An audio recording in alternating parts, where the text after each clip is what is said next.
welcome to the podcast. Great to have you here today. And we've got a really nice guest today, James Brown, who is a business systems expert.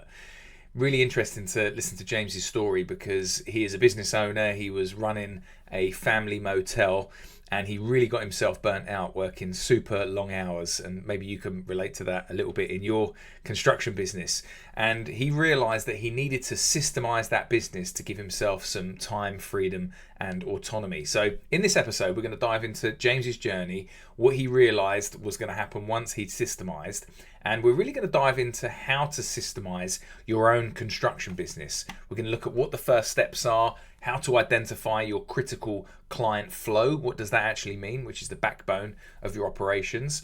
We're going to show you how you don't have to do it all yourself. Maybe when you're trying to systemize, you're trying to do it and it just takes you forever. How you can actually leverage what we call a systems champion to streamline the process for you. And we're also going to be looking at some of the common mistakes that keeps business owners trapped in the day-to-day operations. So if you're a builder, if you're a tradesperson, if you're running your own business and you're looking to reclaim your time, get some tips on how to do that and how to systemize, well, you're going to find this episode absolutely awesome. It's action-packed with practical tips and relatable stories. So let's dive in and learn how to transform your business into a well-oiled machine.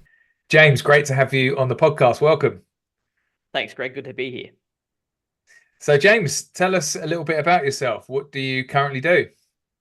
Sure. I like to say I help business owners to stop working in their business, usually because that piques people's interest a lot. People go, what on earth do you mean?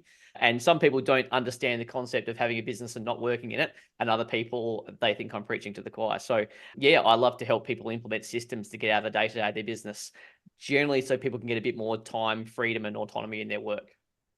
Love it. Okay, so that's the magic words, isn't it? Time and freedom in your business, and systems is clearly the way to go. I'm always banging on about systems too, and I think it's such an important subject to discuss because construction business owners that are listening to this, they are really good sometimes at building houses, and they might have a system of building a house for someone or renovating a house, but they may not have the system of actually how do I run my back office right and get all of that systemized. So I think it's going to be a really interesting discussion to run through, James. So maybe first of all, we can talk about what got you into systems and helping businesses expand in this way. Do you want to tell us about your business journey? Yeah, for sure. I don't think I really even noticed when I started systemizing, but when I was a lackey back in the day, I used to make barrels in the Barossa Valley. I went and did mechanical engineering at uni and went, I don't like all the theory. I want to be a bit more hands-on, and very much fell into a job. And writing up SOPs was part of, I guess, my day-to-day as I sort of worked my way through the business. But that was mainly to stop people doing things like cutting fingers off, right? That was more about the safety side of things as opposed to, achieving operational efficiency or some flexibility for the owners. That wasn't even on the radar. But probably about 5 or 6 years later, when I got to about my mid-20s, I fell into running a family business. And I really do mean fell into it. It's my mother said, do you want to look after the family business while I take some time off?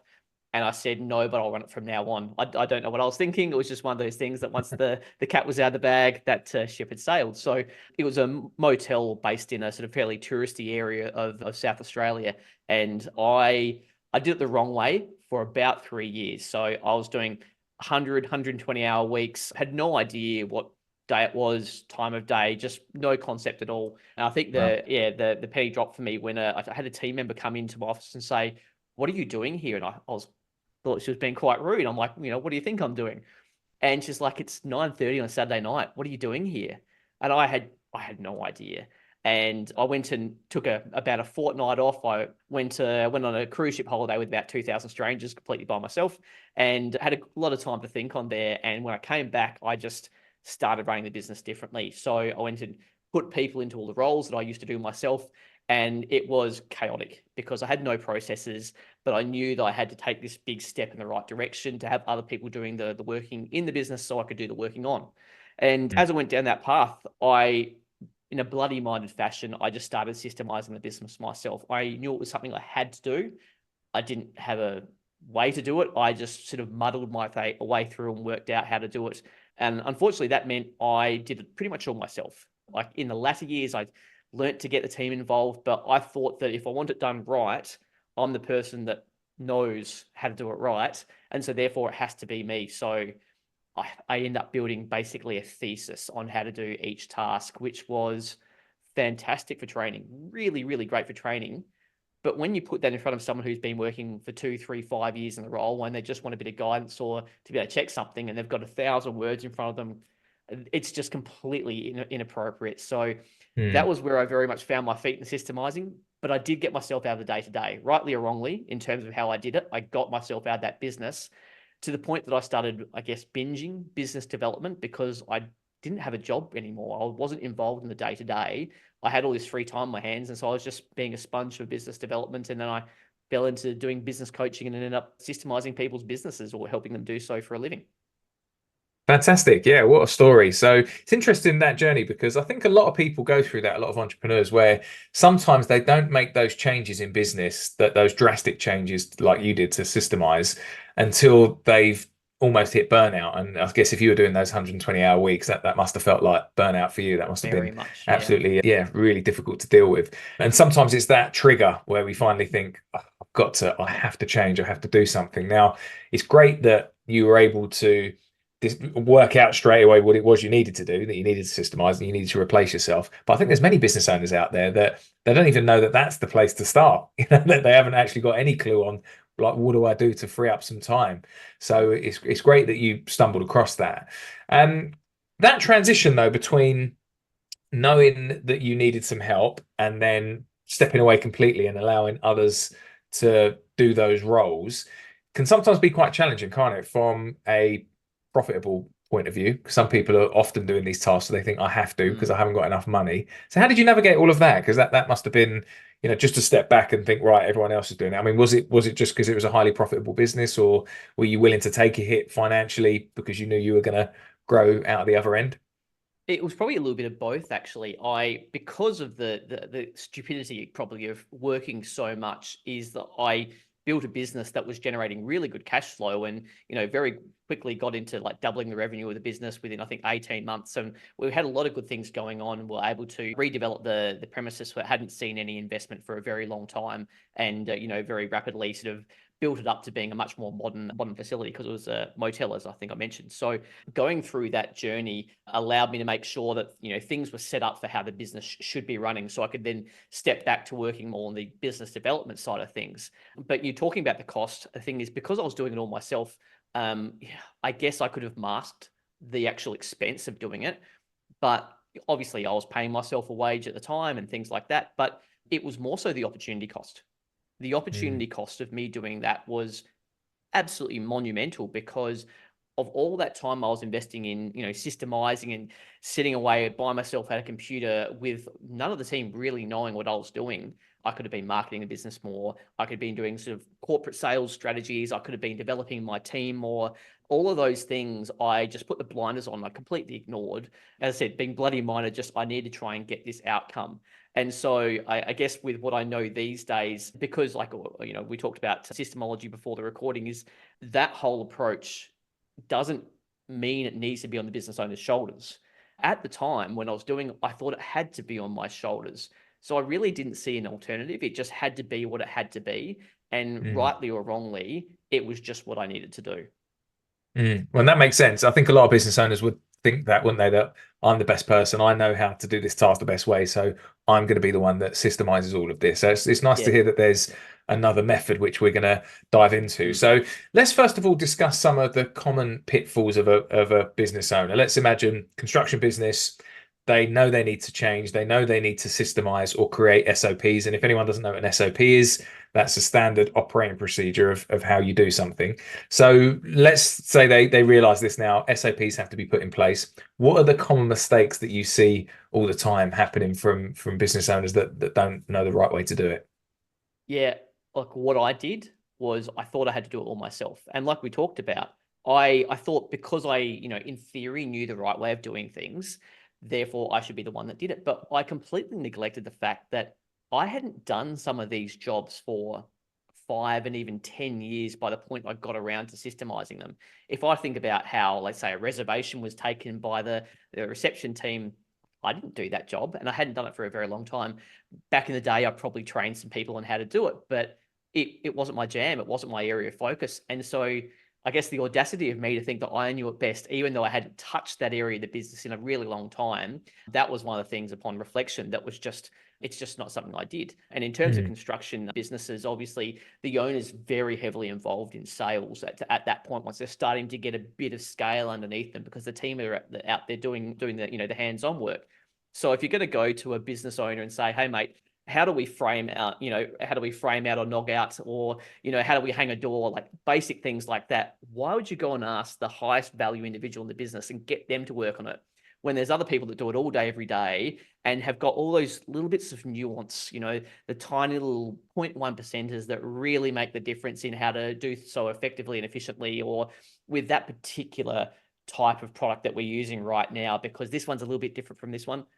The business owner doesn't know that. They've been out of that picture for a while. They're too wrapped up in doing sales and trying to run the damn thing, right? Whereas the team that are boots on the ground, they're the one on the coal face every day. So that's one of the main things that I got wrong. I also mentioned before that I made this mistake of building a thesis. I had this thing in my head that I wanted to give my team a walkthrough and a run through. And a walkthrough was this comprehensive process, including all the why. Like, I love to know the why behind things. And so I figured that everyone else does, right? Not necessarily. And so I'd build that into all these processes, but it's like people's eyes would glaze over. And what you really want from processes is people to buy in to looking at a process and going, yeah, I can do that. And I had this wall of text in front of people, and that would actually put people off using a system because they just thought it was overwhelming, when in the actual simple fact, it was probably quite simple. So that was a really big failing of mine. Yeah, that's really interesting, because I don't know whether you're like me, but I know if I get a set of instructions on how to build something and it's really complex, I can't face it. I just cannot face following those instructions step by step. I have to just do it my own way. But whereas if the instructions are nice and simple, it might just have a few diagrams or whatever, and something like that. Maybe Exactly. that's more And my especially intellectual level. if you're bringing some skill into it as well. Like if you're talking about a qualified tradesperson and you're saying about, hey, this is our methodology for how we do this particular thing, and they've learned it in trade school and they've got 5 years of experience on the job doing it as well, and you're saying, here's how you do it in intricate detail, they're not going to bite at all. Whereas it's like, well, hey, we like to do this step before this because we find we get a better result. And you just put it in those simple terms. It's like, oh, okay, that makes sense. I get it. I mean, I may not agree, but I get it. That's the way you want to do things. And just understanding to get that balance right so that you don't push people away through this. Too many people feel that systems are all about compliance and trying to save cash for the business owner to make their millions. You really need to make sure there's that buy-in element from the team, and making it palatable. It's one of the first things to start with. Yeah, really useful there. So two big takeaways from that. Don't do it all yourself, and don't overcomplicate the system and write a big thesis about it. What about the problem of systems not being implemented? Because we hear this a lot, where someone has spent time getting a system ready and they think it's nice and they might have done diagrams and videos and whatever else, but people aren't implementing it in the business, and they're getting frustrated that no one follows it, or that the team aren't adopting it. Why does this happen? Why is this a problem in business? Yeah, as far as people not implementing what's been asked of them, there's probably 3 key reasons I always go to. And this is one of the things I was taught by one of my mentors many years ago, which is when someone doesn't do something that's been asked of them, it's because of one of 3 reasons. They don't know how, they don't want to, or they don't understand the importance, right? And there's facets of each. The don't know how, well, that can be solved by a system, right? Pretty simple in its premise. But the don't want to, most people go, well, that's a people thing. That's a HR-y type thing in terms of how someone's been looked after. But at the simple core of it, if you've got good HR processes, you won't get to the stage that someone doesn't want to do something in business.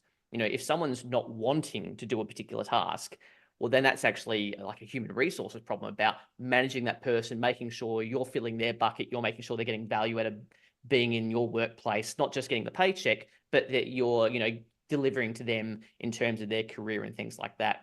So that's the second thing.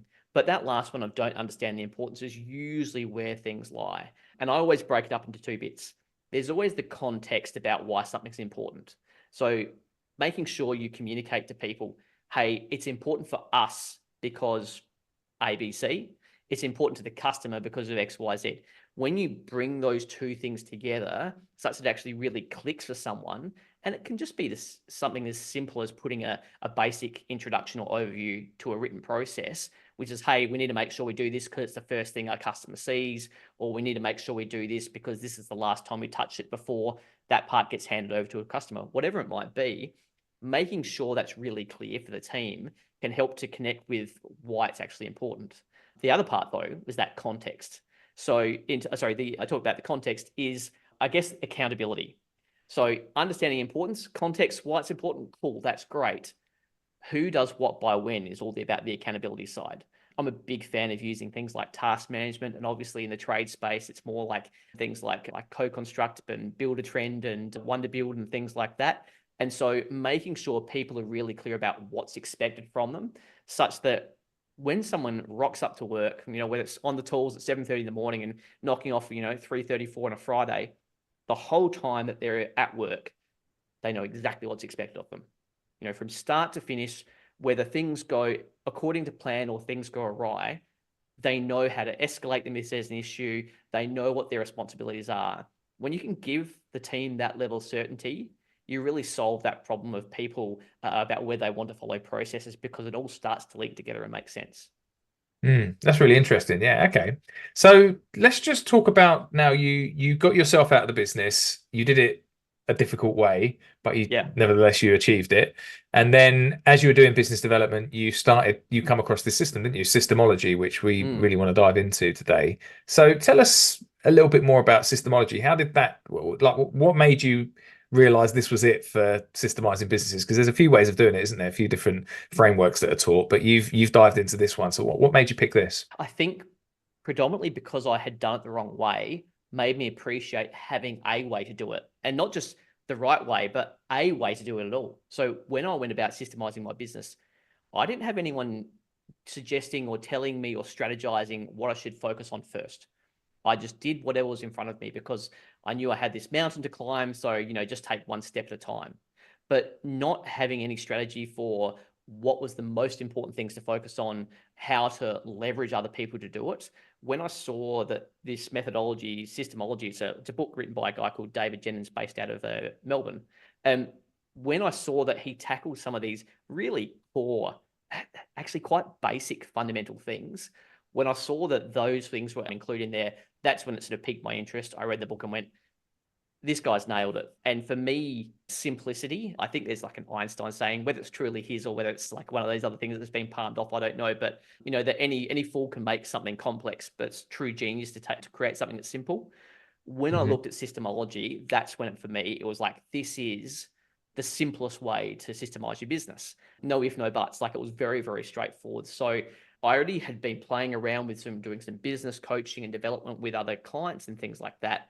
But I had no way to tackle this great big challenge of systemizing their business. And I felt it was almost a disservice that I wasn't offering this to customers. And because I had no strategy, I didn't want to try and help in that area. And once I found Systemology, it really tackled that problem for me. Excellent. Okay, so let's dive into what Systemology is and what makes it up. So do you want to give us some of the key ingredients around Systemology? What makes it work?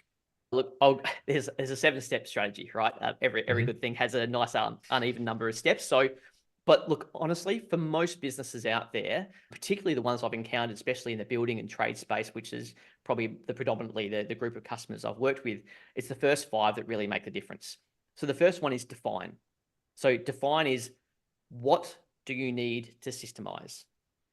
Systems need to create a return on investment.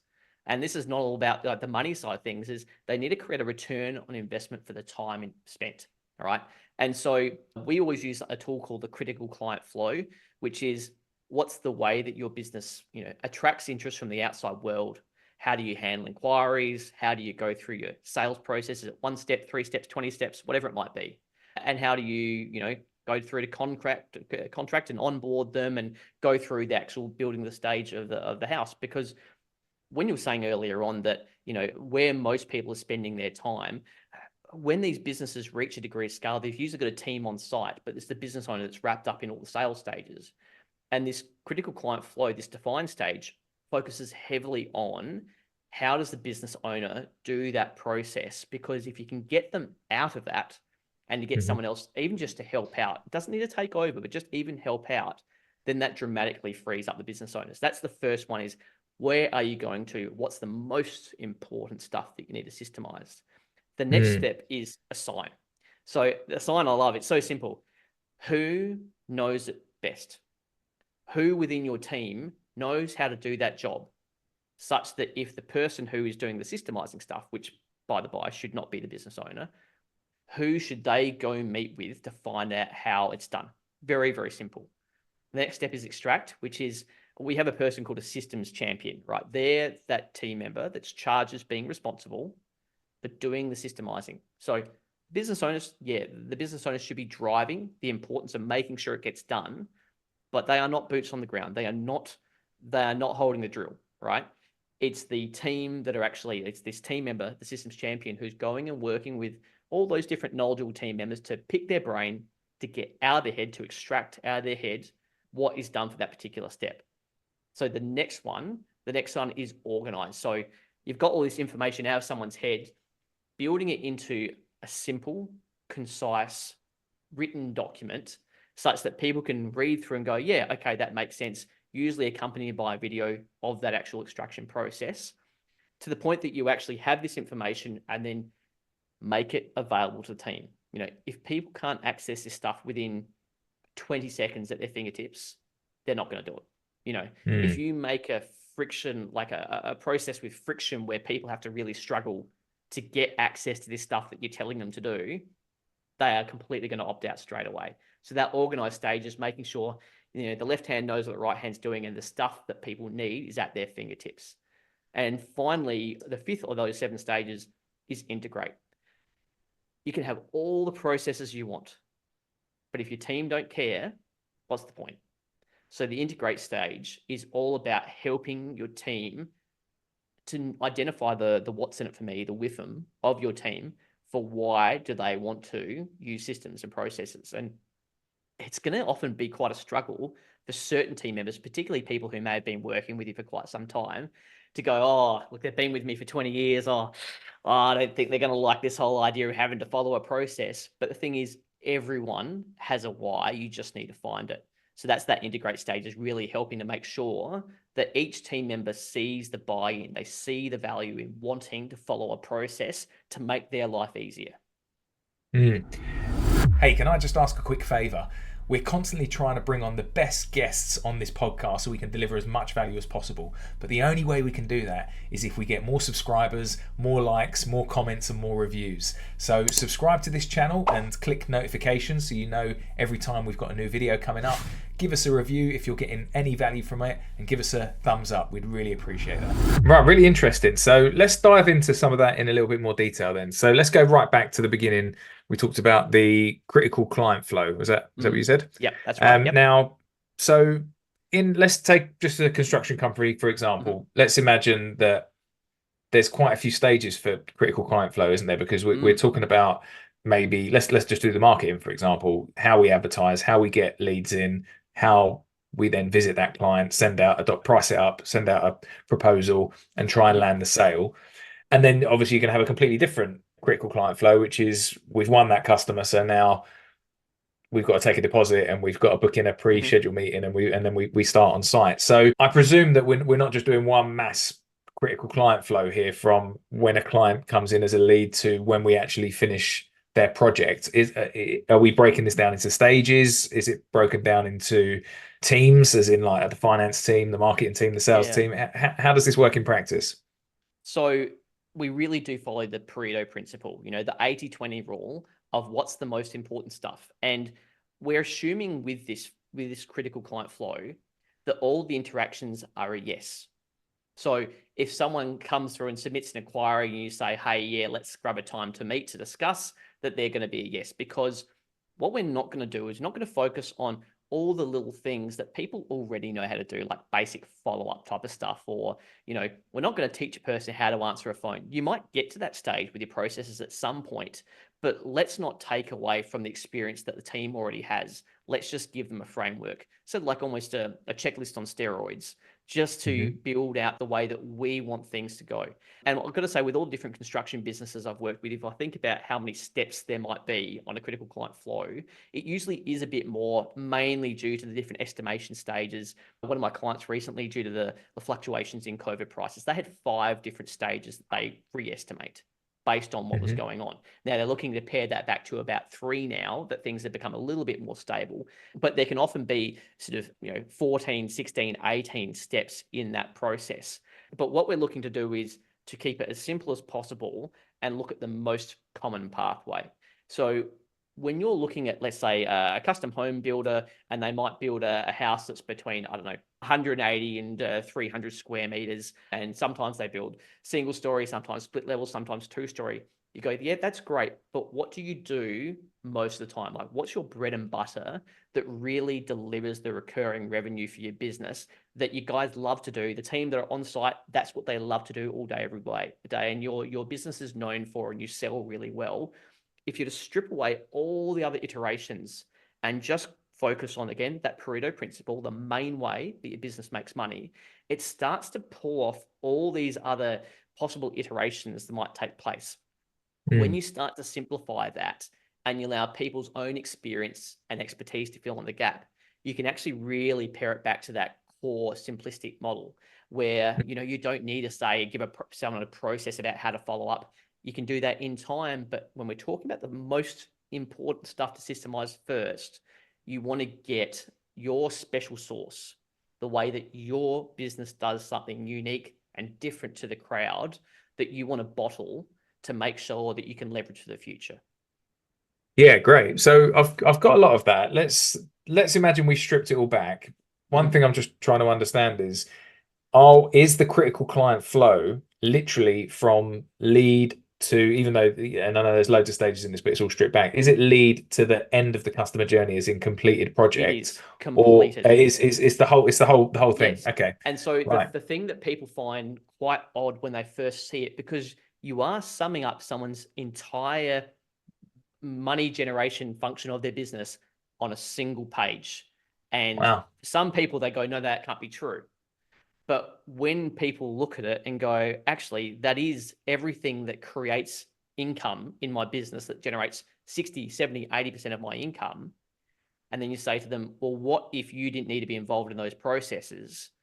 And you see this look wash over their face of like, what would I do? And they start to question their identity and what they do for a living. But the thing that people find quite confronting is the actual delivery, the building of the house, the service that you offer to your customers often ends up being a single step. And you Mm. go, well, how could you possibly, in a single process, do the entire building of a house from, setting up the site, putting up fencing, and then marking it out, and from that whole process. And I often do this with my clients. We'll do it in 90 minutes, and we'll go through an entire process of how they build a house. Now, the thing is, the most important thing for systemizing is to get your version 1. Mm. All right. It's not about building this beautiful, polished process that, you can frame and put on the wall and be really proud of and point to people. This is at its core something that your team needs just to give them that direction. Like, it's not like you're stripping away the intelligence and understanding of your team and then substituting it with this process. It is that you're hiring people who know what to do, and then you're giving them your framework for how you'd like things done to make sure that everything aligns for getting a good quality result. Yeah. Okay. So let's go back to the critical client flow again, just so Mm-hmm. I've completely understood this. We've now got 10 steps, for example, in a Mm-hmm. construction business to take lead to completion. Correct. And are we then saying that each of those 10 steps, let's imagine one of those steps is, I don't know, the sales process. Are we then saying that each of those 10 steps has its own process? So now we're building out 10 processes, Correct. one for each step, is it? Exactly. Each separate box, each separate step will end up being a task in itself that is Mm. usually conducted by one person. In most cases, is conducted by one person, and you can neatly draw a line under it. That's the start to finish. That's how we, let's say, draw up a contract for the customer, or that's how we, for example, create a detailed estimate for a customer. That is from start to finish one of those boxes. and it's a really clear start and finish for each process. Yeah. Okay. So now we've got our 10 steps, let's say, going from top to bottom, and then out to the side, we've got the process of that step. Do we then split out again on, let's imagine we're now doing the process of the step. Are we then splitting that out into multiple sections as well? Like, in other words, does this end up becoming like a family tree splitting out into sort of, over time lots of it documents? will. But the more and more that we work with people using this systemology methodology, we find that that is not the thing that's holding businesses back. It's more so that the critical client flow, and to give you an idea of the spectrum, I've worked with, let's say, business coaching businesses that have got 2 employees in it, right through to manufacturing businesses with like 150 people. And the thing that I find surprising, even though I'm in it every day, is this same core concept of working out exactly what this critical client flow is for every business has rung true every single time. Because often people have elements of it documented, but never do they have that complete picture, which is often amazing for showing your team where their job, where their role fits into the broader business, such that we talked about context before, understanding, the why behind things. That helps really tie things together. But once you get that critical client flow, which is the money generation for the business, we often find that the biggest value for the business is to focus on what we call MVS, minimum viable systems, which is you've got your CCF on one side, great, fantastic. That's the core of how your business generates income.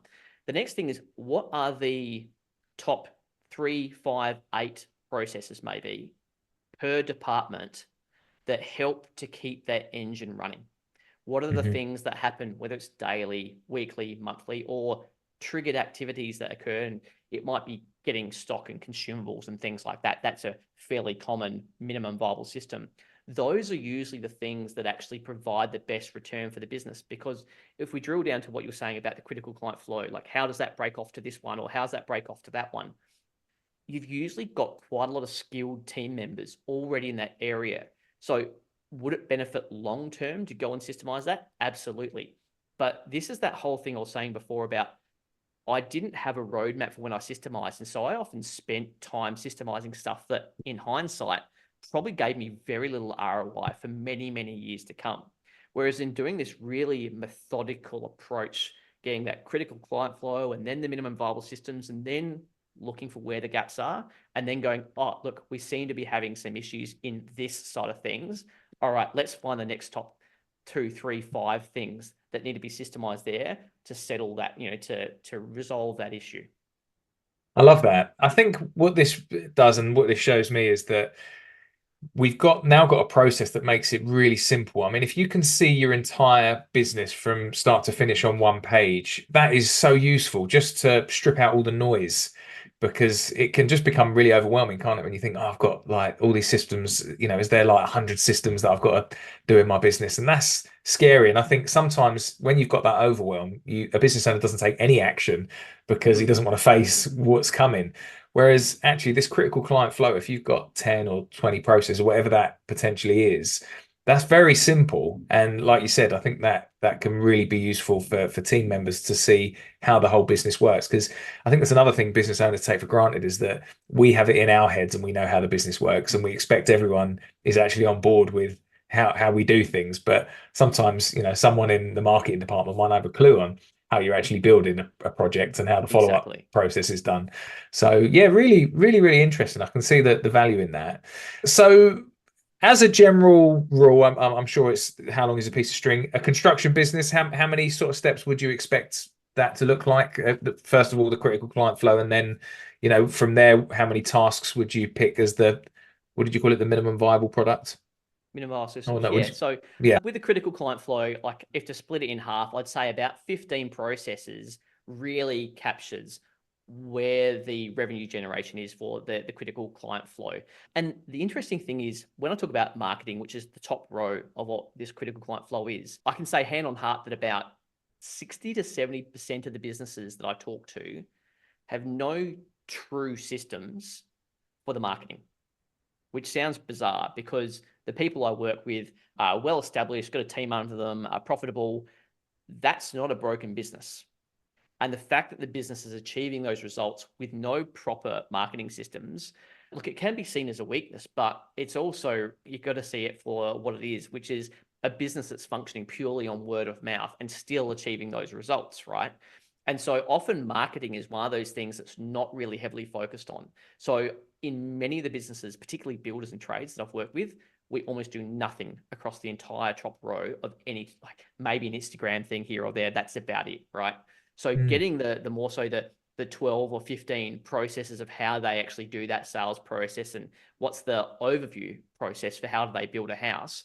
That's always the first one. And then if we look at minimum viable systems, the minimum viable systems might only be 20 to 30 processes in the scheme of things. The wins that a business can get just from bottling those processes is huge, because those are the things that have to happen all day, every day, and are often the things that pull the business owner back in.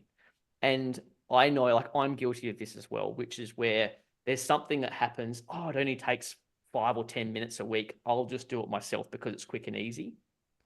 When you stack all those micro things up, they really do add up. And often when you get pulled back into the business by little queries, innocuous queries to do with the CCF or the minimum viable systems, again, it just distracts you from doing other more important things, whether it's developing the business, whether it's picking up the kids from school, whatever it might be. It just pulls you away from being able to focus on the things that are more important for you. Sure. So when you're doing the minimum viable systems, I presume all of this is all about stripping it back and making it nice and easy. That I'm sure that principle follows right the way through. So let's imagine we're systemizing one particular thing. Let's say it's to generate an invoice for clients and send them a valuation, something like that. What is taught in systemology? Is it to use videos? Is it to use step-by-step instructions? Is it flow charts? What was it, a mixture of all? How do you generally? It's a great question. Short answer is it always starts with video, because as we know in this day and age, you can rip transcripts off of videos quite easily. And with the rise of AI, it's so quick to build a pretty decent draft of what a process is off of a transcription for a meeting. And so when we work with people, and like me as a systemologist or a systems champion within the business, you effectively interview that knowledgeable team member for how they do that particular job and what's important about it, why do they do that way, and so on. And we record it. It has to be recorded, because when I'm interviewing those team members, when I'm extracting that knowledge out of their head, I need to be really present in the moment and understanding where they're going with the conversation, and maybe speed them up because we're actually going to way too much detail, or slow them down and say, hey, well, why did you do that there? Oh, we do this because for these type of customers, we have to do this thing here. Oh, fantastic. Okay, let's move on. So you have to record it to make sure you capture all that nuance such that you can go back afterwards and then build out that written documentation, even if it is just in pretty simplistic step-by-step form with a little bit of nuance sprinkled on top. Things like flowcharts, like I've had a lot of experience using flowcharts for documenting processes, and often what I've seen from my team, because I've used it to great effect to conceptualize things that are quite new in business. I remember with the family business, for new things, when we implemented a check-in kiosk where people could check in at a kiosk, this was back in the 2010, 2011, we used a flowchart process to map out things. It was super effective for that. However, when you put that in front of a team member, their eyes would glaze over and they'd sort of dart around. They wouldn't even know where to go. And that effect, like, it was really noticeable, because anytime we had a process that was in a flowchart, it wouldn't work very well in terms of people wouldn't go with the flow. But when you balanced out the user, so we're talking about lots of people who have got like apprentices and professional tradespeople. But if you've got maybe architects that are working with you and people with a different level of education and understanding and interest, you need to hone what you're writing for the user. If we think about like McDonald's, for example, is held up on a pedestal as this amazing business that's systemized. And the type of systemization they need is that tuned to 16-year-old school kids. So it's a very different thing. Whereas if you were writing for a civil engineer or an architect, you would be writing in a very different way. So you really need to tune it to that audience. Mm-hmm. Yeah, no, that makes complete sense.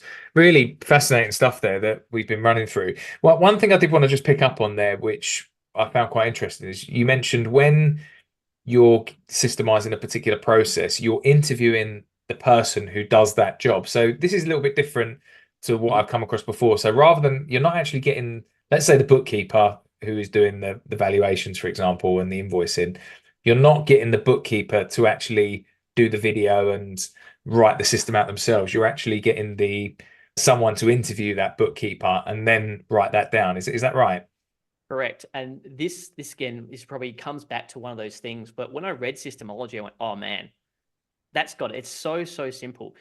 If you were to go and ask, let's say, a 20-year-old who's got in the second year of an apprenticeship or something like that, and they love their job because they get to be hands-on in the thick of it every day and outside in the sun, asking them to go sit at a computer and type out how they did a particular process is not what they want to be doing.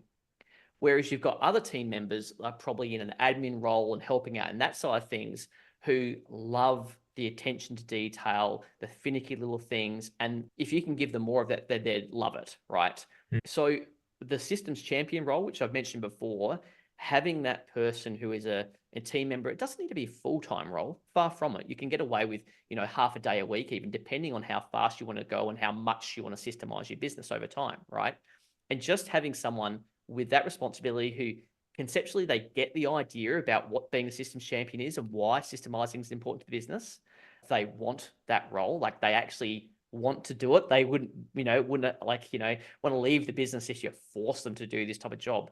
But also they have the skills, the capability to be able to do this and the time carved out of their week to do it. If you can find someone like that within your business, you can really make some good wins out of this. But if you're trying to delegate it to someone who hates this type of stuff, it's just never going to work because there's never going to be enough time because they'll make sure there's never enough time to do it. Yeah. So where does a consultant like yourself fit into this, James? If someone's bought the systemology book and they potentially, they may or may not have someone, a systems champion that can do this, where would there then be a need for a specialist consultant to come in like yourself? Yeah, look, what I might touch on before I get into that is that systems champion discussion. I've worked with a wide range, very wide range of people who have dropped into that role of systems champions. Anyone ranging from a virtual assistant, a remote team member based out of the Philippines or South Africa, through to a ex C-suite executive who is on a sabbatical and then just doing it for a couple of days a week while they're having a bit of a break. There's a huge range of different people within that scope.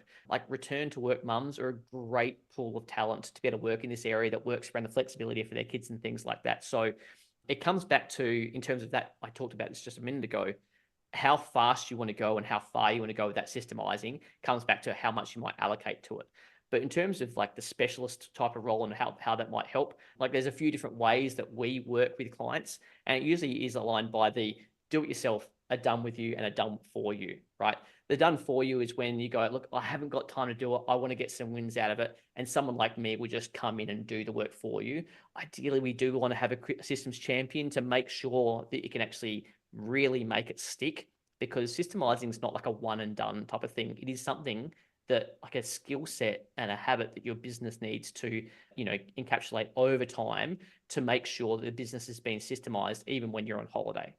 But then there's this done with you program in the middle that we often do. And that's more so around taking the business owner and that systems champion through a journey to help them understand what's the easiest way to do this.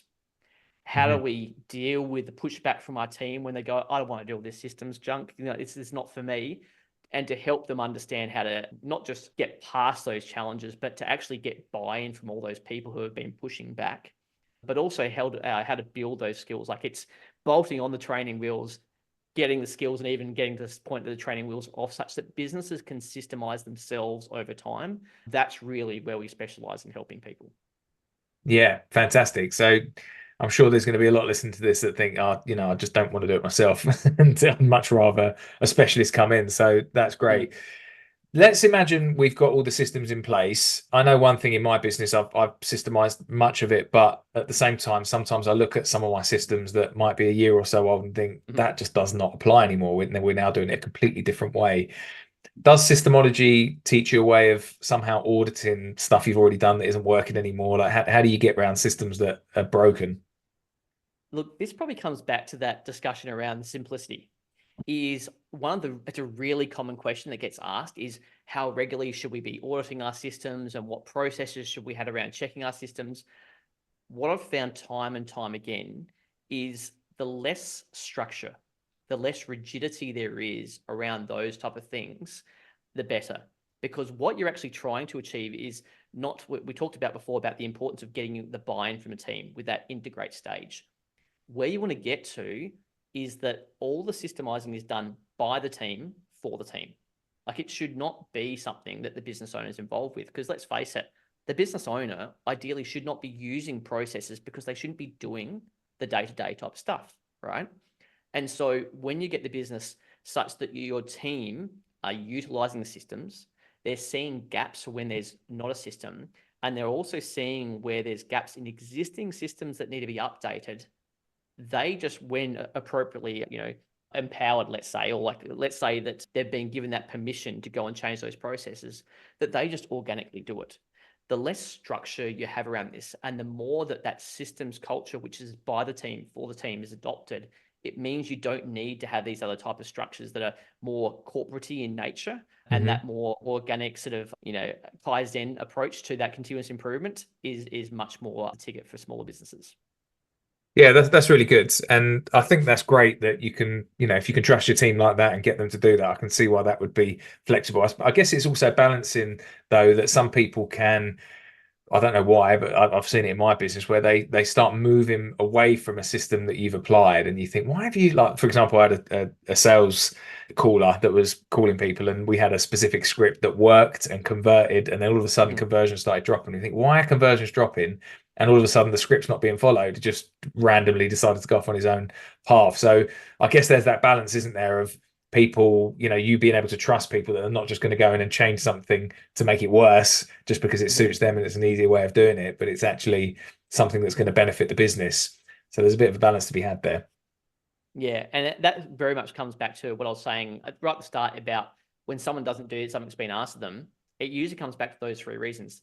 They don't know how. It was like, well, if you already had a process, then they do. They don't want to. That may be one of the things. Or they don't understand the importance. And for example, with that one, maybe they didn't connect that this is actually getting great conversion and it's really delivering for the business, but it's also delivering for the customer, setting them up for success and helping them understand what the value is for the proposition. And just connecting a few of those points for that team member, that may have been everything that's needed, or maybe it was a little bit more deeper in terms of helping the left hand know what the right hand's doing. I think you're right. It probably was that they didn't connect the dots between how it was converting. So yeah, really useful. So certainly some things I'm learning there, James. So if someone wanted to know a little bit more about systemology, how, and potentially talk to you about helping them in their business, what's the next step? Have you got anything that they can download or something they can find some more information? Probably the best thing is to just head to the website, which is biztechguru.com.au. And then I've got the free excerpt of Systemology on there. And look, it's enough to really get the foundations of it. And it's not so much important that the business owner reads it. Sure, that's important. But think about that team member within your business who's already organizationally minded. They're probably your 2IC, quite frankly. The person that you go to help out with everything else.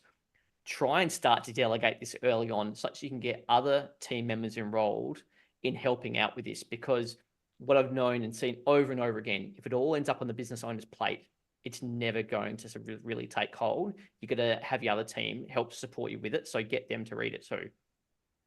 Excellent. Really useful, James. So if I was summarizing some of the key points from that for our listeners, clearly it's highly important for you as the business owner. If you want to get some more time back for yourself and some more freedom, you have to systemize and start handing things off to other people. So you need to find out a way of doing that that's nice and simple.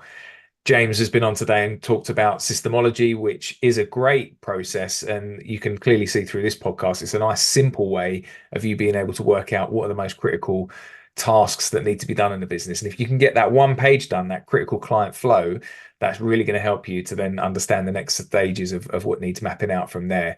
So, and the other big point too, I think, is that you don't have to do it all yourself. You can get a systems champion to come in and do this for you, or you can get a consultant like James who can come in and help you do all of that. So really useful today, James. I really appreciate you being on, and a ton of value and content there that you've helped us understand. So thank you very much.